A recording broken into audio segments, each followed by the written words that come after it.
Good morning, Bucknutters. Not sure if you can hear me, but I am Dave Biddle, joined by Mr. Jonah Booker. Welcome to the Bucknuts Morning 5, Friday, May 24th, 2024. I have big time why, and they say it's going to be hours before it's back up. So I'm using my personal hotspot. I'll probably and make sure you guys get on manscaped.com, get your Father's Day gift. Use code Bucknuts at checkout for 20% off and free shipping. Manscaped.com. All right, I want to get to this landmark decision yesterday. Really a settlement. And I don't really care too much about the settlement, JBook. I care about like how this is going to affect Ohio State and college sports. With colleges are now going to be able to pay their athletes directly. How is this going to be divvied up? And just what do you make of this in general? Yeah, I think there's going to be a situation where they're going to have to split this money amongst the men and the women, Dave. I think it's going to be, it's not going to be a life-changing, significant amount of money because you're talking about 85 football players and then all the other sports. I'm sure that there's going to be some type of Title IX issues to where, other sports are going to say, hey, where's our cut of the pie here? So I'm curious to see how that's actually going to be divvied up there, Dave. But I truly think that it's great for the players because they've earned it. This gives them the opportunity to earn some extra money. It's going to always be the haves and the have-nots when you're talking about the Big Ten and the SEC. But with that being said, I truly believe that NIL will still be a major factor here in the world of recruiting. The places like the Foundation, those type of outlets who are taking care of the Ohio State football team and the basketball team, they've been doing an excellent job with the basketball team as well. They're still going to be major key players here. Basically, when you're a recruit and you're saying, hey, if I wanted to go to a Big Ten school, you're going to, they're going to be able to say, hey, you're going to also get a cut of the revenue. But on top of that, this is what our NIL collective can do for you. All right. I don't know if you can hear me, but yeah, I mean, we can hear you. What do you think this is going to do to non-revenue sports 5-10 years from now? Are they even going to exist? Well, when you look at a place like Ohio State, who has a ton of non-revenue sports, I think you could see a situation where the new athletic director comes in, reevaluates the landscape, reevaluates the budget, and says this is not something that's sustainable to have this many non-revenue Olympic sports. So I could see a situation to where you're going to have programs being cut. Now, I'm curious to see how this is going to play out with some of these lower level universities. When you're talking about the MAC, when you're talking about Conference USA, some of these schools that are not getting big time TV deals, pretty, smaller compared to the SEC and the Big 12 and the Big 10. What are they going to do? I think that's a situation where you can really start to see a lot of those sports being cut. You are already seeing it in the older model. Now with the newer model, I can definitely see a situation where those men and women's Olympic sports are starting to get cut. But a place like Ohio State, when you're talking about 20, 30, non-revenue sports, I know it's one of the tops in the country.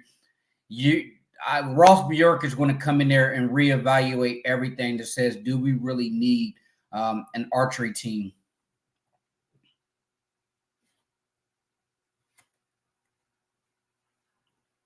I think we're freezing out with Dave.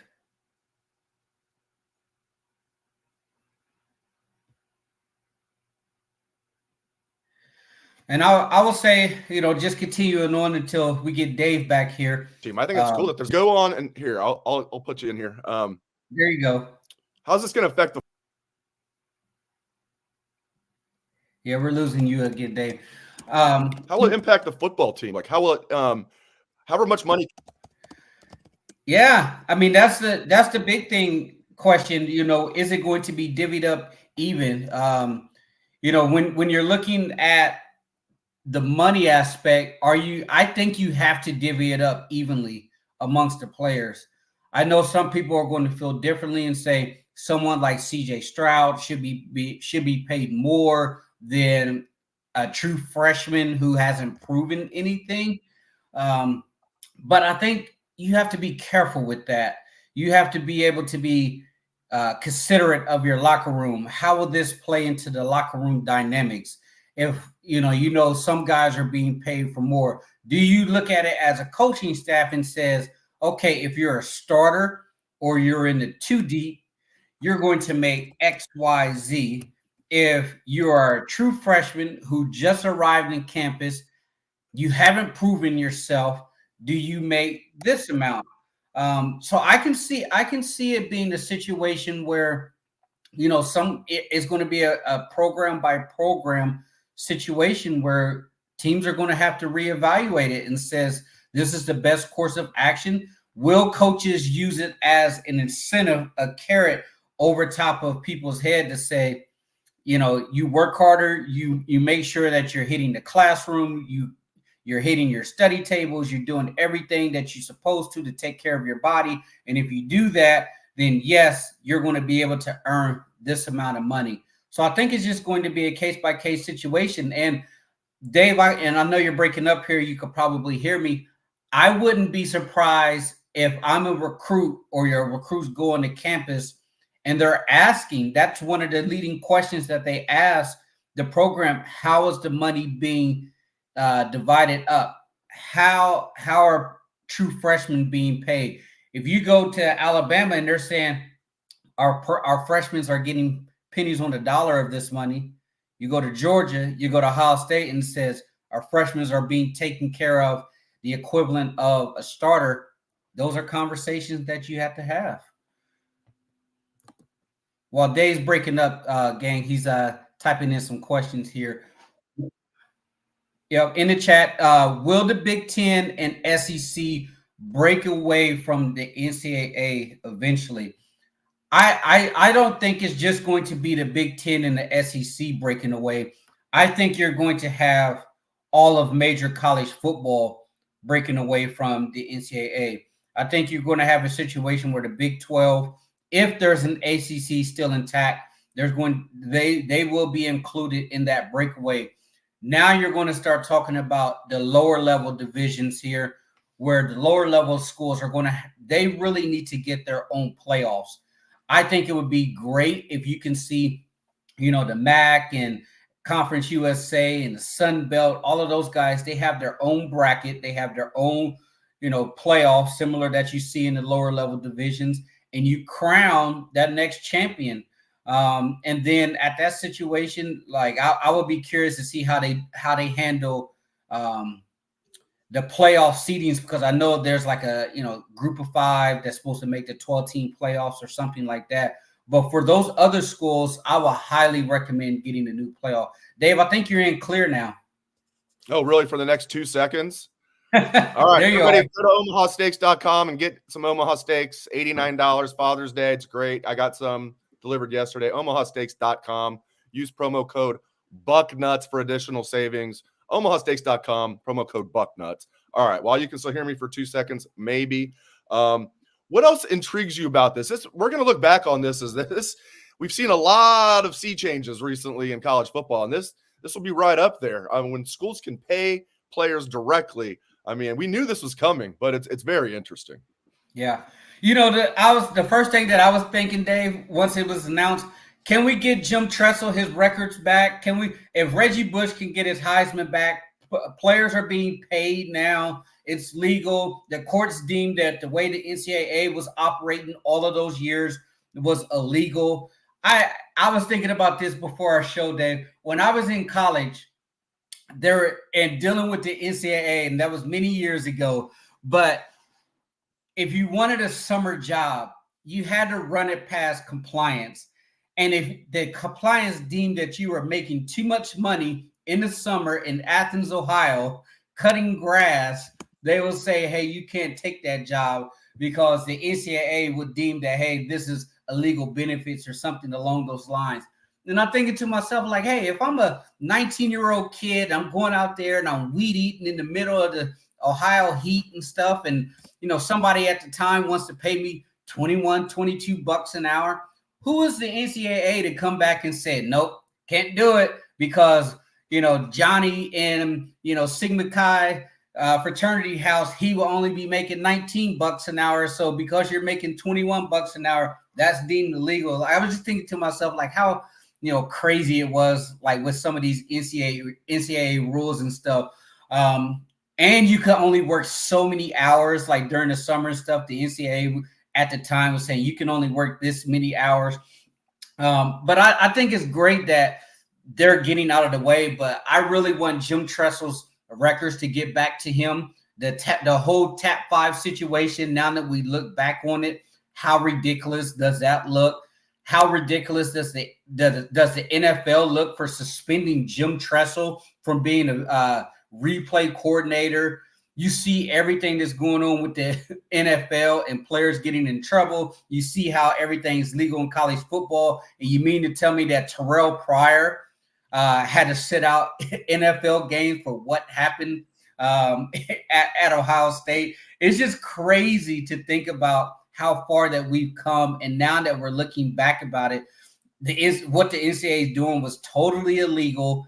And on top of that, you look at the way Ohio State was treated. Like, Dave, you can reminisce on this. Like, you remember when the ESPN had the cameras camped outside of Woody during that whole thing? Like, you would have swore that Ohio State was running some type of illegal gambling ring or something out of the locker room, the way they were acting. Last thing, and if people can hear me, if you're just tuning in, I'm on my mobile hotspot. Internet's down here at my house. Apologize. JBook is carrying the show. Not that he doesn't always carry the show on Friday. He's just carrying it even more today. I'm a little disappointed you can't take part in this lawsuit. I know. I wish, Dave. I got. Dave said he wish I could have took part in the lawsuit as he's breaking up here. I wish. I mean, but at the same time, I'm grateful. I'm blessed for all the things I got. Too bad you can't be a part of the lawsuit, JBook. Right. I wish I could have, but I'm blessed with being able to get my education paid for, meeting the people that I've met along the way, my experience and stuff. That right there was, worth its salt and gold. And I will say this: what was really cool was being on one of the old NCAA college football games. That to me at the time was so cool.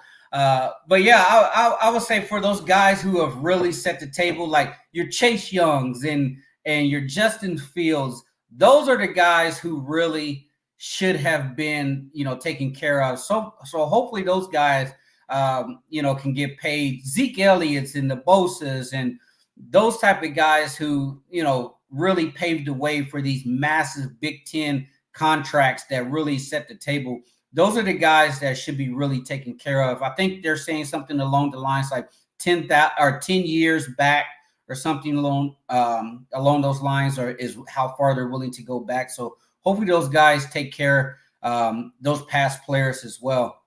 Let's get into a couple questions here, Dave. If you come back, then we're just going to look at the chat here. You can bring some of them up. Is Mikhail Wilson. So big time playing gets a lot of NIL money, also a piece of the equal pay. Yeah, so that's the deal. I mean, I was listening to a podcast yesterday with Miami running back Mark Fletcher on there. And it was a podcast out of Florida, and they were talking about 7-on-7 down in South Florida. They're saying these kids today are getting paid $5,000 a weekend to go play at some of these 7-on-7 tournaments. Some of these kids are banking $45,000, $50,000 in 3 months just for doing 7-on-7 play. This money is getting thrown around all over the place. It's pretty crazy right now that you would look at, these the money as far as the 7-on-7, the NIL, the revenue sharing. So these kids they're getting taken care of. All right, what else we got? Come on, chat. Let's bring these questions in here. Bring these questions in, and we'll keep it going for a bit. Sorry if I'm just reading it. Appreciate everybody being in here. Ferris Khan said Harbaugh bought kids cheeseburgers. These same kids got $70,000 trucks, and Harbaugh got 3 games for that. That's true. I mean, but you also look at, I think Harbaugh was more than just the cheeseburgers. I think his situation was about him not cooperating with the NCAA, lying up to the NCAA. I think it was more than just an actual cheeseburger.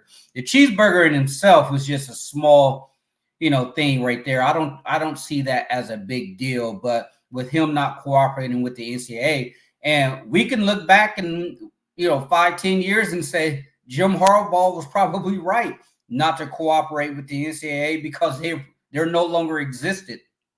I think what Ohio State fans are more concerned about when it comes to Michigan and their sanctions, it's what is going to happen with the whole, spying and stealing people's signals and all of that stuff.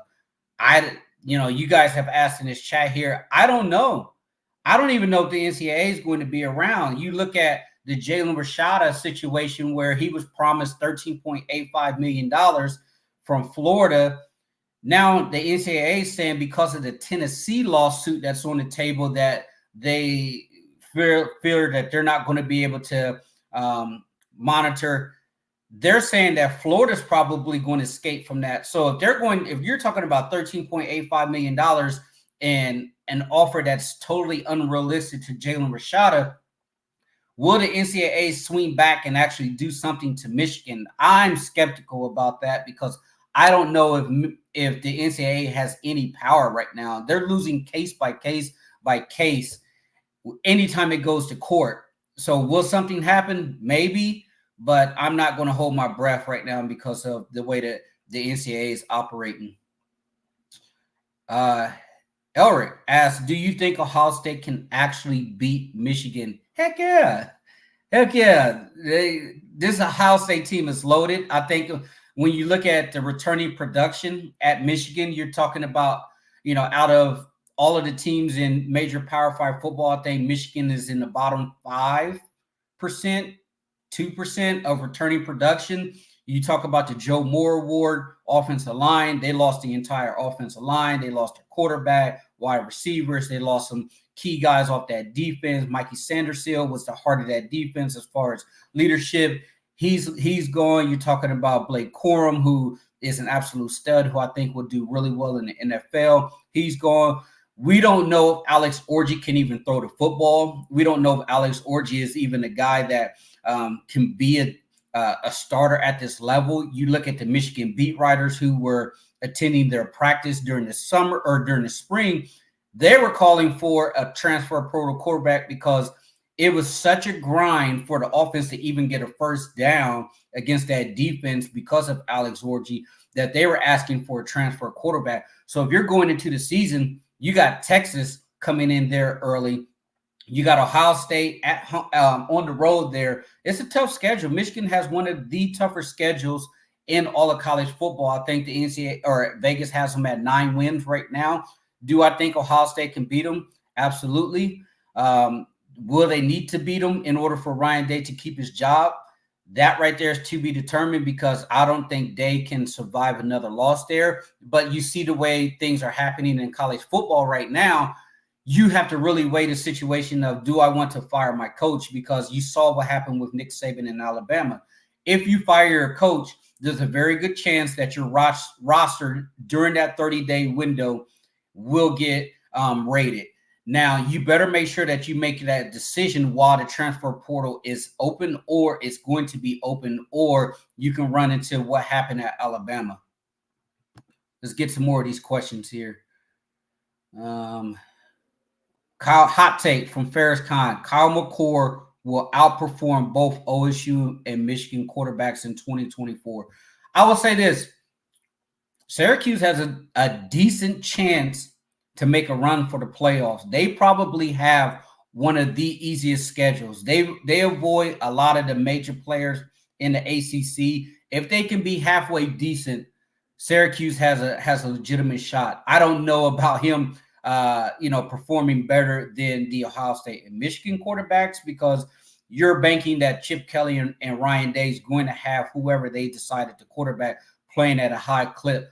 But Syracuse schedule is going to allow them a lot of leeway. Where's Matt Weiss hiding? Who knows? That's a curious thing with the Michigan and the Matt Weiss thing. We haven't heard a word about what's going on over there with that. Thomas Ridley, JBook, rosters mean very little when players play with their hearts and bring a dog attitude. That's rosters play a role as far as talent. When you look at the landscape right now in the expanded Big Ten, you got to have a deep roster. You got to be able to have a deep roster to make a run, because realistically, if things shake out the way they're supposed to with Ohio State, you're going to have Michigan last week of the season. You're probably going to have to turn around, have a rematch against Oregon. If things break your way, you're probably going to be a 4 seed in the top 4 seeds where you get a bye. If not, you got a couple weeks off to try to heal everybody. And then, you probably have a home game at the shoot for the playoffs. So your roster has to be elite. It has to be deep. Now, how do you play? When the going gets tough, when the temperature drops in the Big Ten, when everybody in the stadium knows what's coming on 4th and 1 and you need that first down. Now you start to dig deep. Where's that heart at? Where's that dog mentality at? During the summer, when you were running those stadium steps, when you're up at 5 a.m. running gassers while everybody else is asleep, all the things that you worked hard for to get to that moment, can you dig deep and pull it out? That's when you start to, really develop that championship mentality, toughness. And that's been thrown around a lot around these neck of the woods, Thomas. Toughness. Now, is Ohio State at that level yet? They need to be. They better be if they want to hit those goals that they've been setting forth. Let's get into some more of these questions. Jeremiah Reynolds, Oregon, a night game. Glad you brought that up. I was posting about that yesterday. Oregon is deciding that they're going to have a blackout for the Ohio State game. To me, and you guys chat, you may disagree with me here, I want to see Ohio State come out with them all white powder uniforms. If Oregon's going to have an all blackout, chances are that worst case scenario is going to be a 3:30 CBS game. I know some people said CBS is going to pick it up. NBC may pick it up as a night game.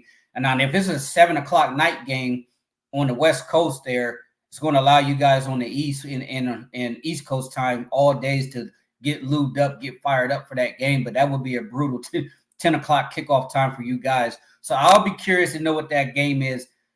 I would love to see those all white uniforms against the blackout situation. I think that would be very cool aesthetically for the actual TV. Seeing those guys, clash with those Oregon black uniforms would be awesome. Derek William, Oregon will be a big noon kickoff on Fox. I don't think so.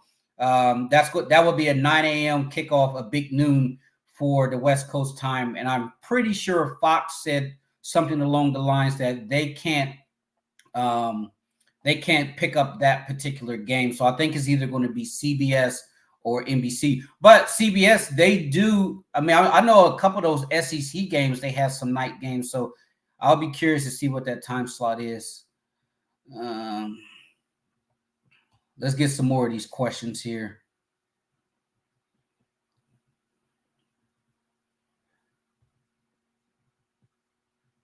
It says, Rodney Langston, how does this change the Buckeyes' approach when recruiting players? I don't think it necessarily changes a whole lot, because I still think that NIL is going to be a major player here. When you're talking about this revenue sharing, it's great. But keep in mind, Rutgers and Maryland and Indiana, they're still going to get the same cut of that revenue sharing. So they'll be able to share just amount as much money as Ohio State when it comes there. Ohio State right now is doing really well NIL wise because of Columbus and the fans like you guys donating to 1870 and the foundation. And the Columbus business area is really stepping up to the plate. They are all in when it comes to donating to the war chest. It's still going to come down to a lot of times, one, relationships, and two, who has the deepest pockets. You can go to any school and know that you're going to be paid regardless of where you go because of the revenue sharing. But on top of that, how are you going to get your brand, marketed? How are you going to really get your name out there? I know a lot of people don't like that. And a lot of people just want to say, hey, I just want to see these kids play college football. But we're in a whole different landscape to where so many of these intangibles are playing a role in these kids' decision. So NIL, I still think will be a major part.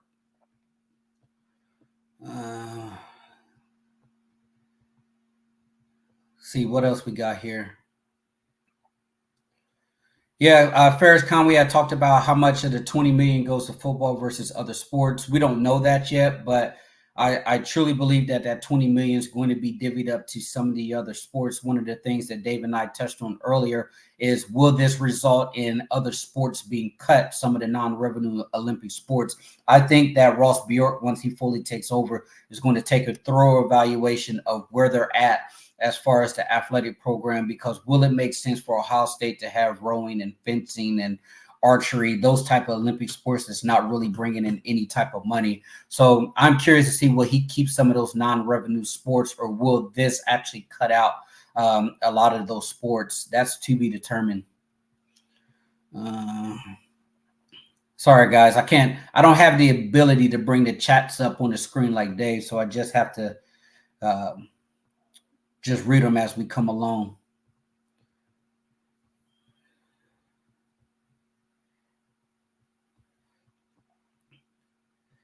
It says, Christopher Sauer says, looks like JJ is putting in work. I seen Coach Mick post that pic of him sleeping on his locker. Yeah, I did see that. Coach Mick, it looks like he's getting the best of those guys. I know they restarted their summer conditioning program already, so they're going to break those guys down. This is when they really start to get those bodies ready for summer camp.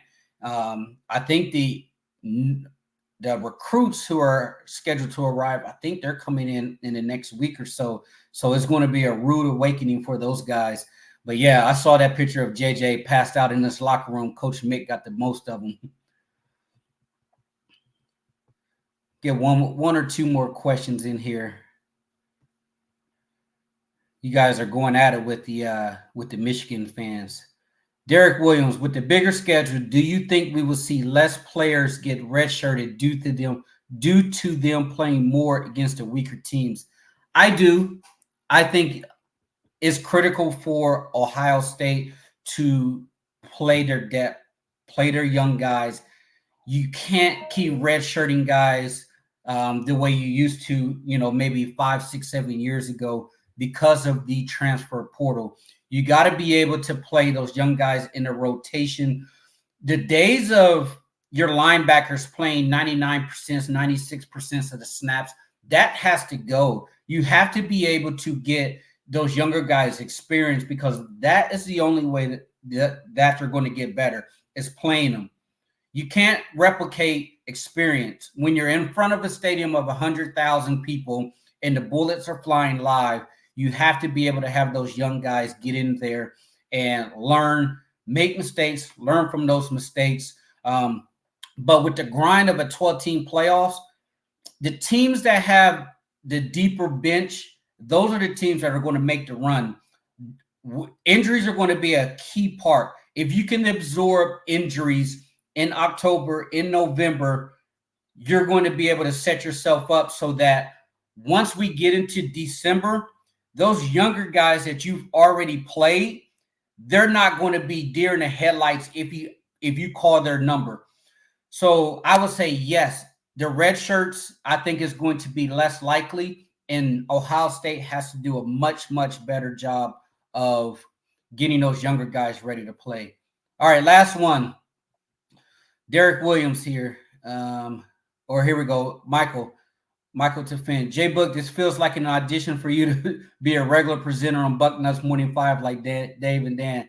Nope, not an audition, man. Dave's internet's down, so he asked me like, hey, if something goes down, let's just wing it, carry the show for us, and have a good Friday. So he was trying to hook up to his hotspot, so he was in and out there. So just trying to do my part, man. Appreciate you guys. You guys are awesome. Derek Williams, will OSU be able to do any rotation on the O-line? Players like Tegra, will they be ready for real time? I think that's going to be big. I think you're going to see a much better job with the offensive line play, especially with Chip Kelly here. I think Chip is really going to help Justin Fry. I don't know about a rotation, but I harp back on you need to make sure that you guys – that they are getting those younger guys ready to play. So if you have a situation to where those young players are getting those live snaps against Akron, against, your Indianas or your Purdue's, and you're up 35 in the second half, get them in there, get them some experience. But I do truly feel that this offensive line with Chip Kelly is going to be much, much better this year. I think they have a shot to be excellent. They still need to figure out the right guard spot. There's been some talk that Luke Montgomery kind of hit a wall during spring camp. That's why you were, look at you, Dave. I was wrapping it up.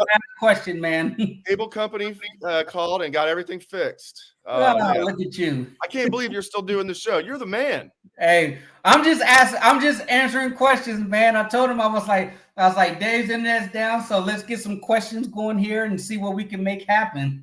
I was like, I got it. It came back on like literally 1 minute ago. I'm like, I'm going to see if the show's still going. It probably isn't. I'm going to jump in there, say goodbye to all my people, and apologize for my terrible connectivity.